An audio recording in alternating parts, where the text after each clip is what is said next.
Roberto Ayala, this is your stage. Thank you very much. Thank you, Yadin. Thank you, Tom. Good morning, everyone. I'm going to talk to you about this experience about building clinical engineering capacity at a national level in order to strengthen HTM. First, a little bit of background. CENETEC is National Center for Health Technology Excellence. It's an organization within Mexico's Ministry of Health, and it's created to support health technology assessment and management. It is composed by 4 main areas: clinical practice guidelines, health technology assessment, telehealth, and biomedical engineering. That basically those clinical engineering tasks.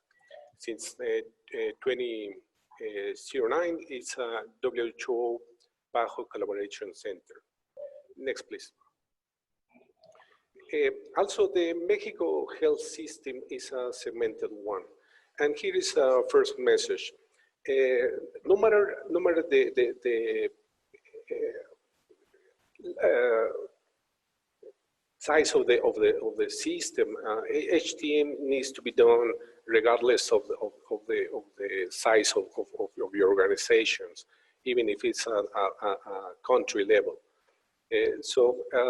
What we learn here is that obviously, since HTM needs to be done regardless of the type of system, either if it's public or private, this is something that needs to be done. And in the case of Mexico, since it's a segmented system, there are independent administrative, financial, and policy differences. But in the end, since we are focusing on HTM, this is something that it can be done. Next, please. The problems regarding HTM is similar as any other part of the world. That is that we have insufficient resources to carry HTM processes, underutilized medical equipment, increased operational costs, deficient investment for medical equipment. Next, please. Also, in the utility of medical equipment, we have obviously the same type of problems.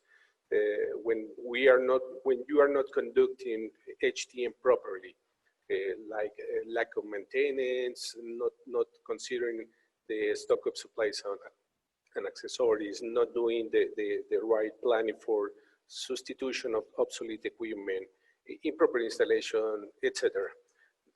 Next, please. So the first thing that need to be done was to establish the definition of what we are trying to achieve. And that is putting in the public eye what HTM means. And what CENETEC we did was to make a simple way to remind what the main processes of HTM are included. Initiating with planning, and then going to assessment, and then installation, the operation that includes obviously several other processes inside, and finalizing with the commission that, as we all know, starts the cycle again with planning the substitution of the commissioned equipment. So also we have to remind that the HTM is not a task for a single person. It's a task that involves several different areas in the healthcare organization. And what the idea was to establish a coordinator for these processes, not the one that substitutes the work that is done in other areas, but one that can follow all the life cycle of the medical equipment needed and used in a healthcare organization. So that was the basic concept and one that supports all the project. Next, please. So the proposal was to establish a biomedical engineering center. The name is not relevant, but well, Senate decided to call it biomedical state center because as the segmented health system in the country, each of the 32 states has a Ministry of Health. So obviously for the public government-run health system. So the idea was to have a biomedical engineering center that had to take care of the HTM processes, obviously to attend the proper application of these concepts. And Senate was following these proposals and were to be implemented. Next, please. So before this strategy was planned, that it was in the year 2008, before that, from all the 32 states, there were only like 9 that had some kind of biomedical engineering service in the Ministry of Health of these states. Once the project was accepted by the 32 ministries, state Ministry of Health in a reunion in 2010, it was increasing the number of departments that were created. Nowadays, 22.6 of the 32 states has at least a biomedical engineering or obviously doing clinical engineering work or equivalent at the state central level. 2 of these states have an official position in structures and were officially recognized. And not the other 24 weren't recognized, but these ones were published in official news media and so forth. Once these services were established,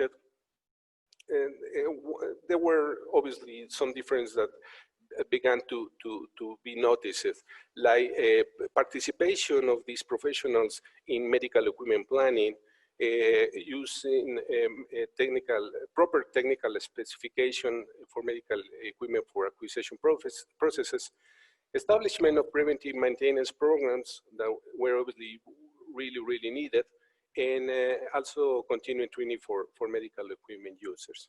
Next one, please. As a direct and side results of establishing these centers, these departments, we have such as financially saving around $700,000 annually, that we have aligned processes to uniform those processes, so we are sure that we are covering all of the life cycle medical equipment needs, not just maintenance and service. That is something that we were historically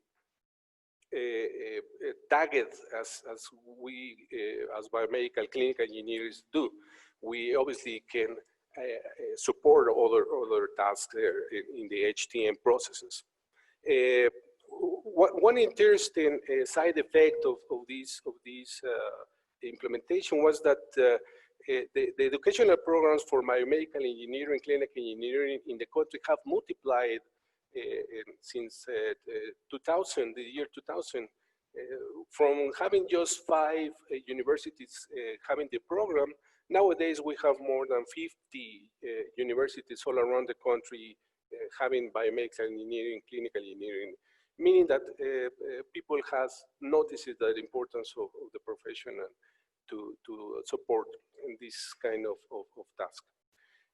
One thing that we need to improve is that many of these biomedical clinical engineers working in the state ministries of health is that they are working from honorarium and not in the official payroll. Well, that's something that we are working on trying to improve. Next one, please. What's next? Right now, the government is working on in the strength of the primary care. So obviously, to accompany this strategy, we have a proposal that HTM needs to be done also in primary care. Historically, that's something that has been not very looked after. So we are trying to make sure that the HTM, even if we are talking about very basic type of medical equipment, it's medical equipment in the end, and it needs to have correct HTM processes.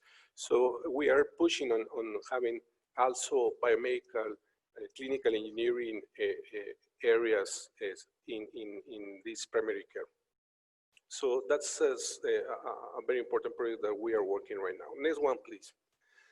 So what are the leadership skills that Tom has talked about that Senetec applied for this national clinical engineering building project applied? First, we have that it was people-centric, meaning that obviously as biomedical engineering professionals, we have to know that we have to focus on the betterment of health care for patients. So in doing that, we need to support biomedical engineering professionals in trying to put them in the public eye so they can have better job opportunities. The other one was teamwork and goals driven. The project, this project couldn't be done without the support from several stakeholders, such as public health service authorities and even academic institutions. And of course, the goal needs to be clear, to be achievable. If you don't have the goal of what you want to achieve, it's going to take longer to produce some positive results. And finally, communication skills. I think that one thing that biomedical clinical engineers have is that they can communicate with several different health professionals and also administrative professionals. So that is something that we have to take advantage of and do it and apply it in order to make this kind of national projects, because a national project necessarily needs to have support from government. And government, as we all know, is not people easy to talk to. So you better have to use your communication skills to transmit the correct message of what is the importance of these kind of projects. Thank you for your attention, and I'm here for any question that you have.